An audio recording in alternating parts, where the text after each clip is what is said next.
Do you go deep or do you go wide? Mm-hmm. Do you go deep into an instrument or a concept you're learning, or do you try to do a few things at once in the effort to have more of the fuller scope? Mm-hmm. I don't know if that was phrased as a question, but what is your take on that?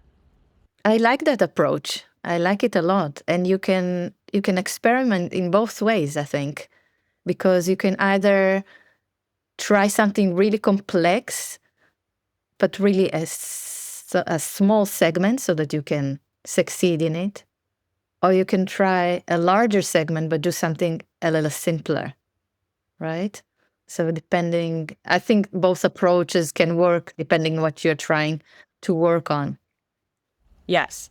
And for our listeners who have been listening to the last few episodes, that was Amet's point in episode 1 of having a focus when you sit down to practice is so important because, to Florie's point, you can do both. You can go super deep into a concept or you could go wide. Maybe you could even do both in one day, depending on how you're breaking down the practice time.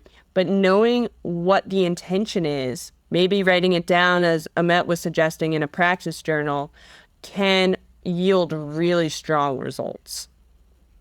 Yeah. I think that going in a deep kind of a practice or the small specific location is really useful if you're struggling with particular points in the music. But then practicing it in context with what comes before and what comes after is also very important, because leading into this difficult place and moving out of it is a very mental kind of process.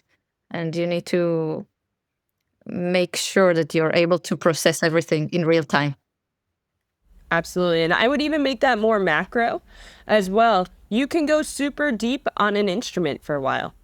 Go deep into your voice knowledge, go deep into your piano knowledge, go deep into theory, and then make it wide again. How can you incorporate those things together?